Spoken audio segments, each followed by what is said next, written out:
Përshëndetje miq, kur flasim për bimët mjekësore, zakonisht na shkojnë në mendje gjethet, lulet ose farat. Por a e dini se te disa bimë pjesa më e vlefshme ndodhet nën tokë? Rrënjët e tyre përmbajnë shumë lëndë të dobishme dhe janë përdorur prej shekujsh në mjekësinë popullore. Sot do të shohim 3 prej tyre: rrënjën e çikores, rrënjën e rrodhes dhe rrënjën e hithrës. Rrënja e çikores, Cicorium intubus. Rrënja e çikores është një nga rrënjët më të njohura në botën bimore. Ajo përmban sasi të larta të inulinës, një fibër natyrale që shërben si ushqim për bakteret e dobishme të zorrëve dhe ndihmon funksionimin normal të sistemit tretës.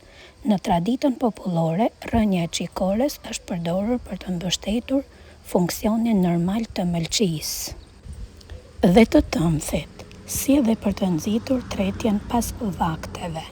Rrënja pastrohet, pritet në copa dhe thahet në një vend të ajrosur.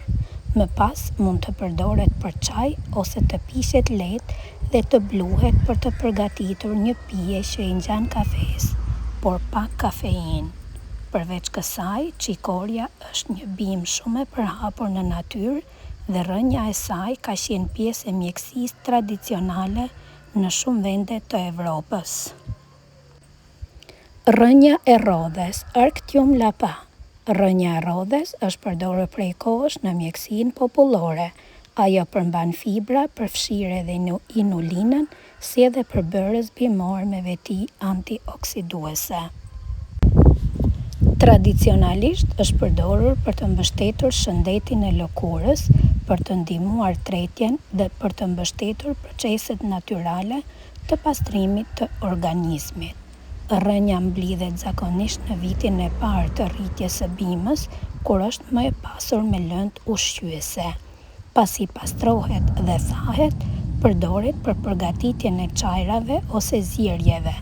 Në disa vende, sidomos në Azi, rrënja e rrodhes përdoret edhe si perime në gatim. Rrënjët e rrodhes së madhe këshillohen si mjet diuretik i lehtë në sëmundje që shoqërohen me mbajtjen e ujit në organizëm. Bari këshillohet edhe si mjet forcues në periudhat pas sëmundjeve të rënda dhe në lodhjet pranverore. Kohët e fundit, bari po përdoret si mjet ndihmës kundër diabetit. Por rrënjët e rrodhes së madhe përdoren kryesisht nga jashtë për mjekimin e sëmundjeve të lëkurës, ekzemës, proceseve të qelbëzuara, plagëve që shërohen me vështirësi dhe në zboksin e lëkurës së flokëve. Bari i rrënjës së rrodhes mund të përdoret edhe në formë pluhuri duke marrë 3 herë në ditë nga 2-3 gram.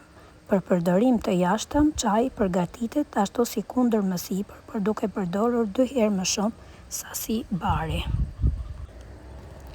Rrënja e hithrës, Urtica dioica. Kur përmendet hithra, shumica mendojnë për gjethet, por edhe rrënja e saj ka përdorime tradicionale shumë interesante. Ajo përmban fitosterole, lignane dhe përbërës të tjerë natyral, që janë studiuar për rolin e tyre në mbështetjen e shëndetit të prostatës tek meshkujt. Gjithashtu përdoret tradicionalisht për të mbështetur funksionimin normal të traktit urinar. Rrënja mblidhet zakonisht në pranverë ose në vjesht, lahet mirë, pritet në copa dhe thahet. Më pas përdoret për përgatitjen e çajit ose zierjes sipas nevojës.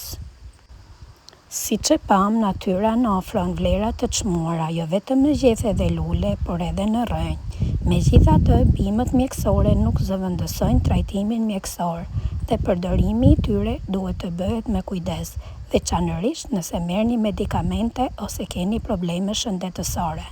Nëse ju pëlqeu kjo video, mos harroni ta pëlqeni, ta shpërndani dhe të abonoheni në kanalin Baçja Magjike. Faleminderit që më ndoqët dhe shihemi në videon e radhës.